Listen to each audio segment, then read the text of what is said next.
Hello everyone, welcome back to the channel. So we have been dealing with the economy series in with conquering economy.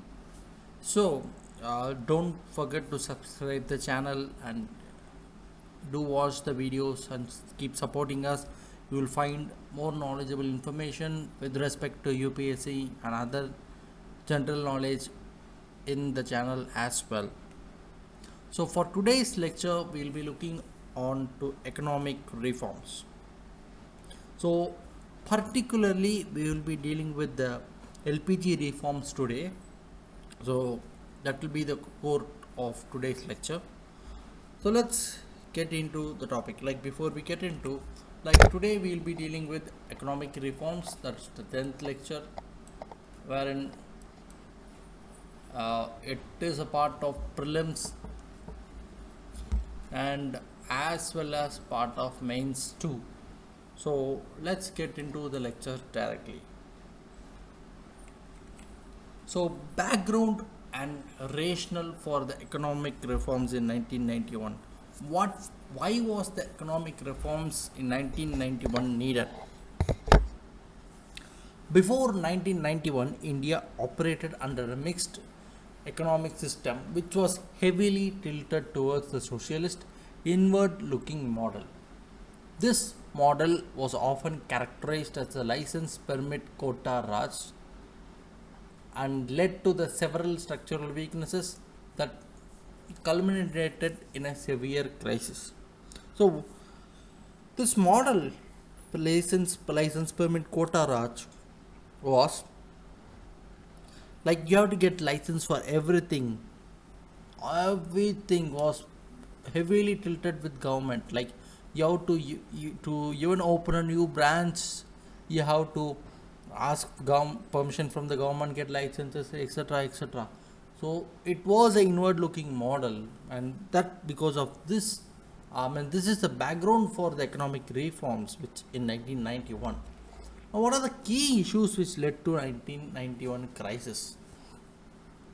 High fiscal deficit, persistent government spendings, high government spendings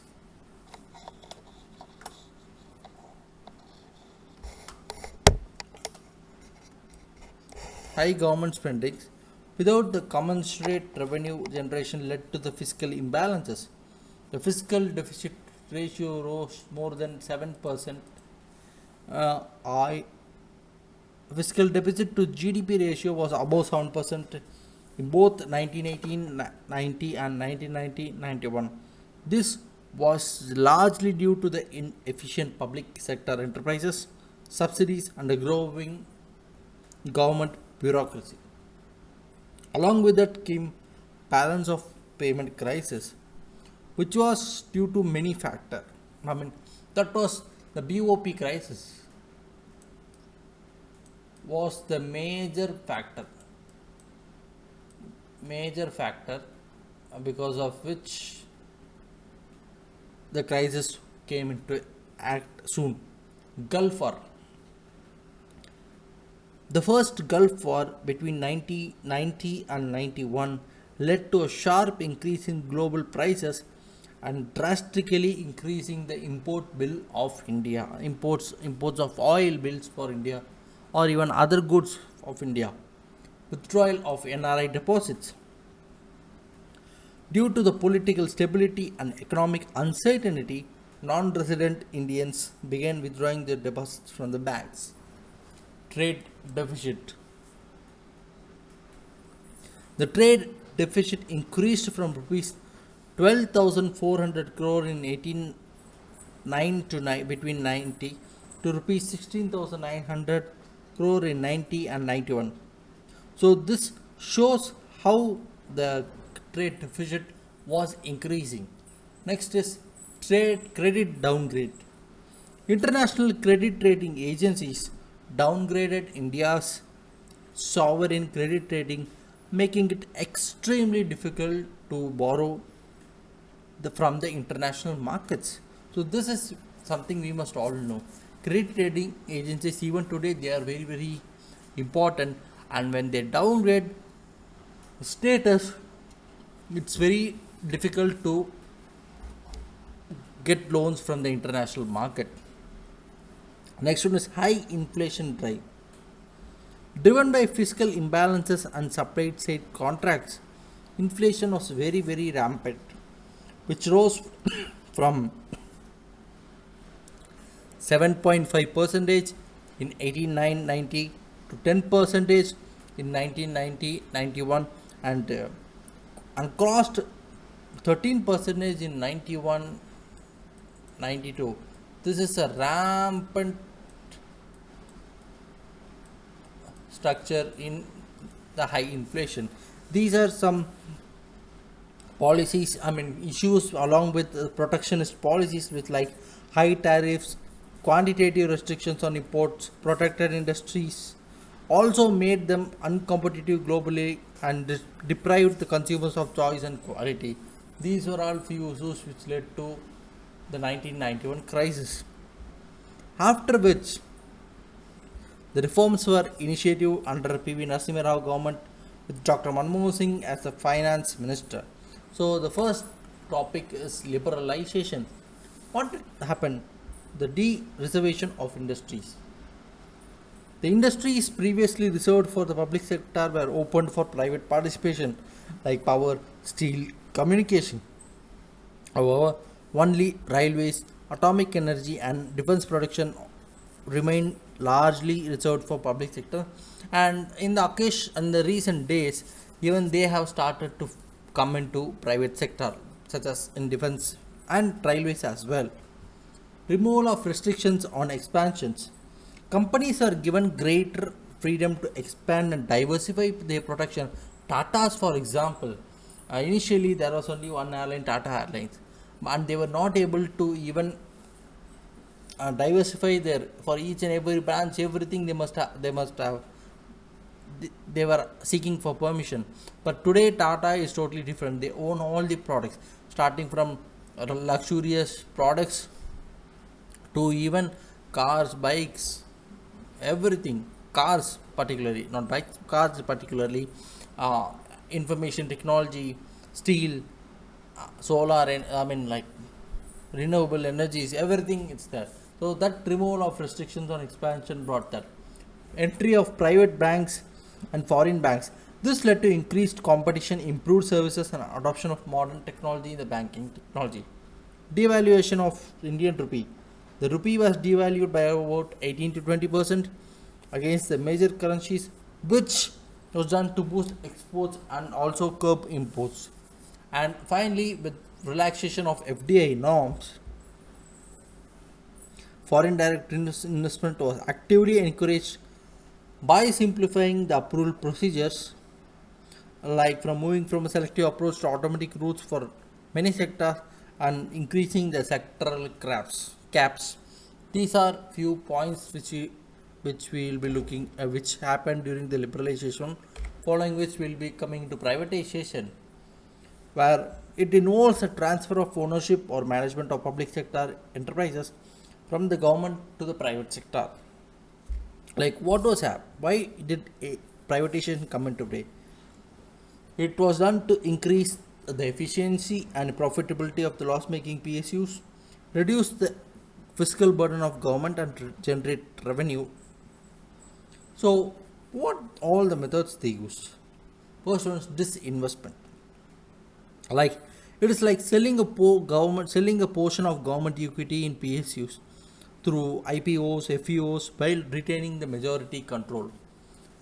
Like you sell a portion, a percentage, a 7 percentage of shares to the government or to the private sector, or some part to the private sector. Strategic sale, another point is selling a significant portion or even the entire government stake, often accompanied by transfer of management control. That is a method, like selling the entire public sector undertaking to the private party, often which is accompanied by management control as well. So next we'll be looking about the globalization. So increased openness to trade. So it reduced the barriers to international trades by reducing the tariffs and stuff. So increased foreign investment, encouraging the both FDI and foreign institutional investment, uh, which helped in developing the economic growth, so that uh, economy, GDP, everything comes into a boost. Technological flows, facilitating the inflow of advanced technology brought in numerous changes in the governance in the country, and making things faster, such as consumer service reaching people faster than it was before. Movement of labor, though less emphasized in this policy, the global movement of skilled Indian laborers, IT professionals, doctors, has been a significant impact. Like, it brought a lot of FDI remittances from the foreign countries to India when globalization occurred. Now, what are the impacts of the LPG reforms? Accelerated economic growth. India's GDP growth rate, which was stuck at the Hindu rate of growth, which is around 3.5% annually before 1991, saw a significant acceleration. Like, it averaged around 6% in 90s and even peaked at 8.5 percentage between 2003 and 8. India transformed from a slow growing economy to one of the fastest growing economies globally. Improves the balance of payments. Exports grew. Capital inflows occurred through FDI and FII remittances and helped to manage the current account deficit, which eventually improved the balance of payments. End of license Raj. So, as there was no part, as there is not much license to set up an industry, it greatly eased up setting up and expanding industries, businesses across India, so that more employment increased and eventually growth occurred. Next one is diversification.